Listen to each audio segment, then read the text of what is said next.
Second semester Indian Government and Politics 1 marks question answer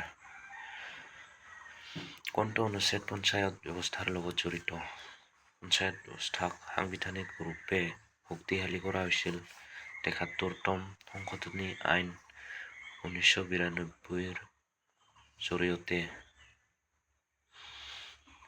part 9 article 243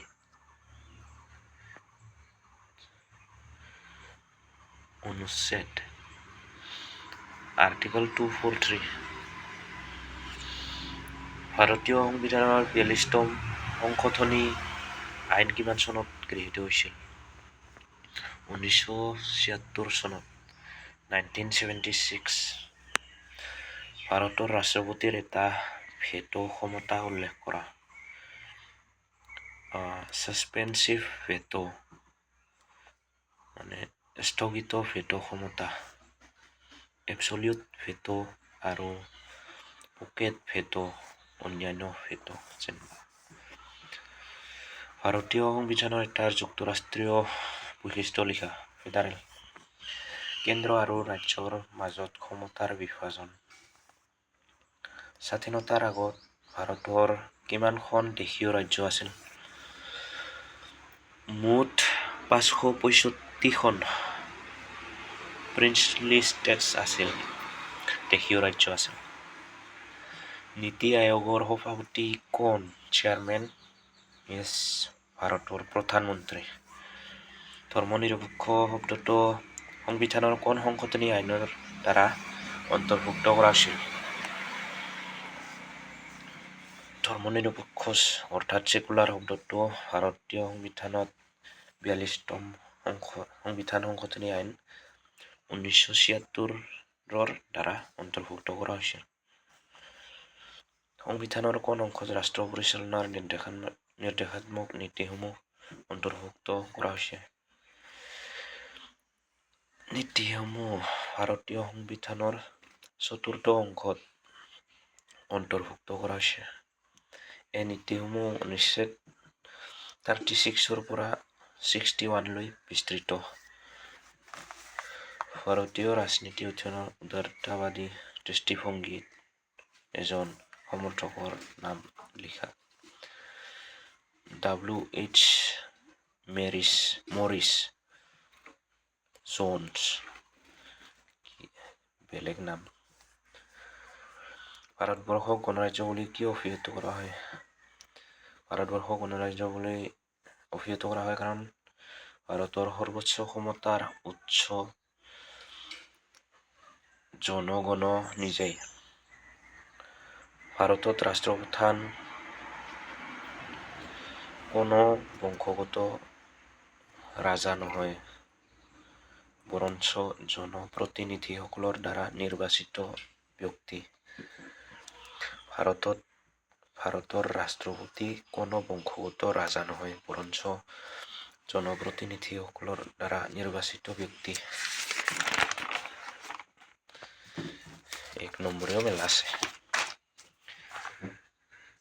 ভাৰতত সকলো নাগৰিকক সমান ভোটাধিকাৰ দিয়া হৈছে আৰু সেই ভোটৰ জৰিয়তে জনগণে নিজৰ চৰকাৰ নিৰ্বাচন কৰে সেয়েহে ভাৰতত শাসন ব্যৱস্থা জনগণৰ দ্বাৰা জনগণৰ বাবে আৰু জনগণৰ স্বাৰ্থত চলা বাবে ভাৰতবৰ্ষক গণৰাজ্য বুলি কোৱা হয় কোনটো অধিকাৰক মৌলিক অধিকাৰৰ পৰা উঠাই দিয়া হৈছে সম্পত্তিৰ অধিকাৰ ৰাইট টু প্ৰপাৰ্টি মৌলিক অধিকাৰৰ পৰা উঠাই দিয়া হৈছে ৰাষ্ট্ৰ পৰিচালনাৰ নিৰ্দেশাত্মক নীতি ভাৰতীয় সংবিধানৰ এটা অবিচ্ছেদ্য অংগ হয়নে নহয় হয় ভাৰতৰ ৰাষ্ট্ৰৰ মুৰব্বী কোন ৰাষ্ট্ৰপতি পিতৃতন্ত্ৰৰ পেট্ৰিয়াৰ্চি এটা স্তম্ভ লিখা নাৰীৰ ওপৰত পুৰুষৰ আধিপত্য জাতি আৰু শ্ৰেণীৰ মাজৰ যিকোনো এটা পাৰ্থক্য লিখা জাতি জন্মৰ ওপৰত নিৰ্ভৰশীল কিন্তু শ্ৰেণী অৰ্থনৈতিক অৱস্থাৰ ওপৰত নিৰ্ভৰশীল ধৰ্মনিৰপেক্ষতাবাদৰ এটা অন্তৰায় হিন্দ্ৰেঞ্চ উল্লেখ কৰা ধৰ্মনিৰপেক্ষতাবাদৰ এটা অন্তৰায় হ'ল ধৰ্মীয় উগ্ৰবাদ আৰু ধৰ্মীয় দলীয়তা, যিয়ে চৰকাৰী নীতি আৰু সমাজৰ সমতা বজাই ৰখাত বাধা প্ৰদান কৰে।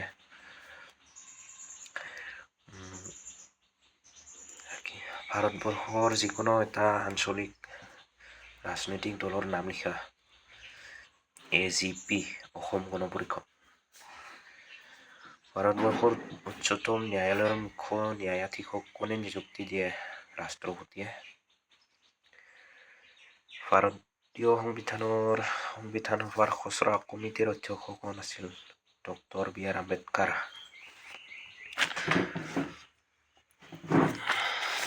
ভাৰতীয় সংবিধানৰ কেন্দ্ৰিক বৈশিষ্ট্য এটা উল্লেখ কৰা। ইউনিটেৰী। শক্তিশালী কেন্দ্ৰীয় চৰকাৰৰ উপস্থিতি। ভাৰতবৰ্ষ এখন যুক্তৰাষ্ট্ৰীয় দেশ হয়নে নহয়? হয়। কণ্ঠসূচিৰ জৰিয়তে ভাৰতীয় সংবিধানে কেন্দ্ৰ আৰু ৰাজ্যসমূহৰ মাজত ক্ষমতাৰ বিভাজন কৰিছে। অপচন আছে পঞ্চম, ষষ্ঠ, সপ্তম, নৱম সূচী। সপ্তম অনুসূচীৰ জৰিয়তে। কণ্ঠসূচিৰ জৰিয়তে ভাৰতীয় সংবিধানে কেন্দ্ৰ আৰু ৰাজ্যসমূহৰ মাজত ক্ষমতাৰ বিভাজন কৰিছে। ভাৰতীয় সংবিধানৰ কোনটো অংশত মৌলিক অধিকাৰসমূহ সন্নিৱিষ্ট কৰা হৈছে? তৃতীয় অংশত। অনুচ্ছেদ 12ৰ পৰা 35 নং অনুচ্ছেদলৈ। ভাৰতৰ নাগৰিকত্ব হেৰুওৱা এটা পদ্ধতি উল্লেখ কৰা। চিটিজেনশ্বিপ এক্ট 1955 অনুসৰি এজন ব্যক্তিয়ে 3টা পদ্ধতিৰে নাগৰিকত্ব হেৰুৱাব পাৰে। স্বেচ্ছাই পৰিত্যাগ, ৰেনাউন্সিয়েশ্যন। যদি কোনো এজন প্ৰাপ্তবয়স্ক ভাৰতীয় নাগৰিকে স্বেচ্ছাই ঘোষণা কৰে যে তেওঁ ভাৰতীয় নাগৰিকত্ব ত্যাগ কৰিছে, তেন্তে তেওঁৰ ভাৰতীয় নাগৰিকত্ব বিলুপ্ত হয়। স্বয়ংক্ৰিয় অৱসান, টাৰ্মিনেশ্যন। স্বয়ংক্ৰিয় অৱসান। যদি কোনো ভাৰতীয় নাগৰিকে স্বেচ্ছাই অন্য কোনো দেশৰ নাগৰিকত্ব গ্ৰহণ কৰে, তেন্তে তেওঁৰ ভাৰতীয় নাগৰিকত্ব স্বয়ংক্ৰিয়ভাৱে শেষ হৈ যায়, কাৰণ ভাৰতীয় সংবিধানে দ্বৈত নাগৰিকত্ব সমৰ্থন নকৰে। চৰকাৰৰ দ্বাৰা কৰ্তন, ডিপ্ৰাইভেশ্যন।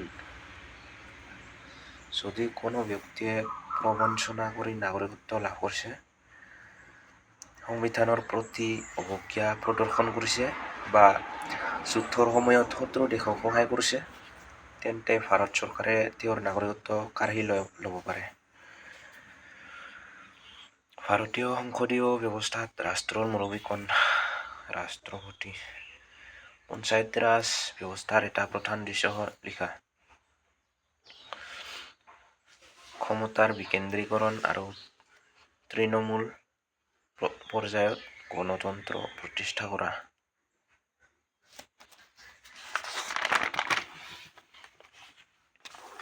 ইমান আছে। ভাৰতীয় ৰাজনীতি অধ্যয়নৰ যিকোনো এটা আধুনিক দৃষ্টিভংগী উল্লেখ কৰা। আচৰণবাদী দৃষ্টিভংগী, behavioural approach. The discovery of India 1946 গ্ৰন্থখনৰ ৰচক কোন? ভাৰতৰ প্ৰধানমন্ত্ৰী Pandit Jawaharlal Nehru. The discovery of India.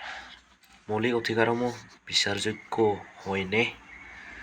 জাষ্টিচিয়েবল। হয়। ভাৰতবৰ্ষৰ সংবিধানৰ কোনটো অধ্যায়ত ৰাষ্ট্ৰ পৰিচালনাৰ নীতিসমূহ অন্তৰ্ভুক্ত কৰা আছে? 4ৰ্থ অধ্যায়ত। ভাৰতবৰ্ষত কিমান বাৰ ৰাষ্ট্ৰীয় জৰুৰীকালীন অৱস্থা ঘোষণা কৰা হৈছে? ভাৰতবৰ্ষত এতিয়ালৈকে মুঠ 3 বাৰ ৰাষ্ট্ৰীয় জৰুৰীকালীন অৱস্থা ঘোষণা কৰা হৈছে। সংবিধানৰ 352 নং অনুচ্ছেদৰ অনুসৰি ৰাষ্ট্ৰপতিয়ে এই জৰুৰীকালীন অৱস্থা ঘোষণা কৰিব পাৰে।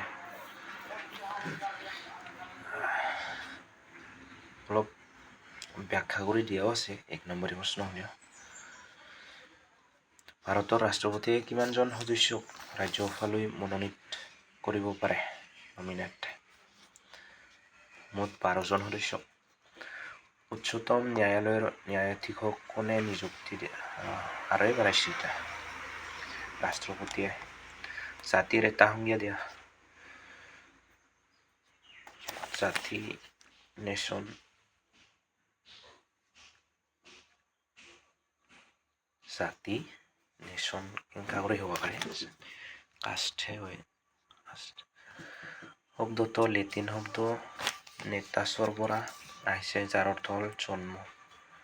হ'ব পাৰে জাতি নেশ্যন। বিখ্যাত চিন্তাবিদ লৰ্ড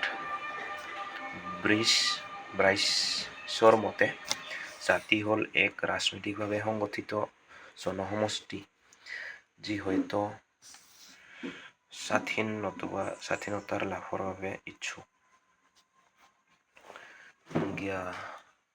যেতিয়া এক নিৰ্দিষ্ট ভূখণ্ডৰ বসবাস কৰা জনসমষ্টিৰ মাজত একে ধৰ্ম, ভাষা, ইতিহাস বা সংস্কৃতিৰ ভিত্তিত এক গভীৰ একতাৰ ভাৱ গঢ়ি উঠে আৰু তেওঁলোকে একেলগে জীয়াই থকাৰ বা নিজৰ শাসন নিজে কৰাৰ ইচ্ছা প্ৰকাশ কৰে, তাকে জাতি বোলা হয়।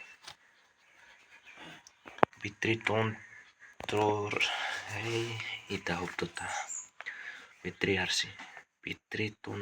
এটা বৈশিষ্ট্য লিখা।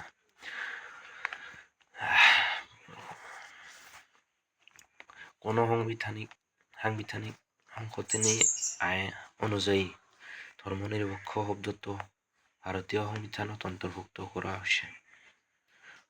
কোন সাংবিধানিক সংশোধনী অনুযায়ী? ভাৰতীয় সংবিধানৰ 42তম সংশোধনী অনুসৰি ধৰ্মনিৰপেক্ষ শব্দটো সংবিধানৰ প্ৰস্তাৱনাত অন্তৰ্ভুক্ত কৰা হৈছে। এটা হ'ল প্ৰিএম্বল।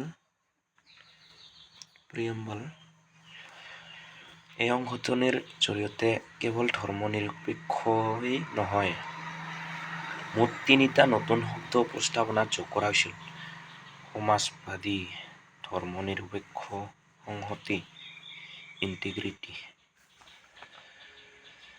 সাম্প্ৰদায়িকতাৰ এটা কাৰণ লিখা। ৰাজনৈতিক স্বাৰ্থ আৰু তুষ্টিকৰণৰ ৰাজনীতি। ভাৰতীয় জাতীয় কংগ্ৰেছ কেতিয়া গঠিত হৈছিল? ইণ্ডিয়ান নেশ্যনেল কংগ্ৰেছ 1885, 28 ডিচেম্বৰত।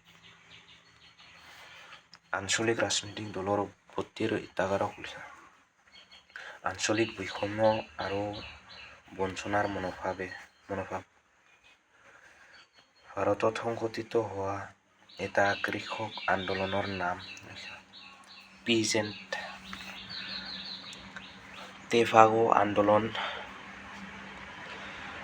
চম্পাৰণ সত্যাগ্ৰহ, খেৰা সত্যাগ্ৰহ, বৰদৌলি সত্যাগ্ৰহ, তেলেংগানা আন্দোলন আদি। চিপকো আন্দোলনৰ নেতা কোন আছিল? সুন্দৰলাল বহুগুণা। এই আন্দোলন উত্তৰ প্ৰদেশৰ বৰ্তমানৰ উত্তৰাখণ্ড, চামেলি জিলাৰ ৰেনী নামৰ গাঁওখনত আৰম্ভ হৈছিল। নিজে চিনি নাপাওঁ আৰু বহুত পঢ়িব লাগিছোন। 2 নম্বৰ কিমান আছে? 2 নম্বৰ বহুত আছে। 14 মিনিট হৈ গ'ল।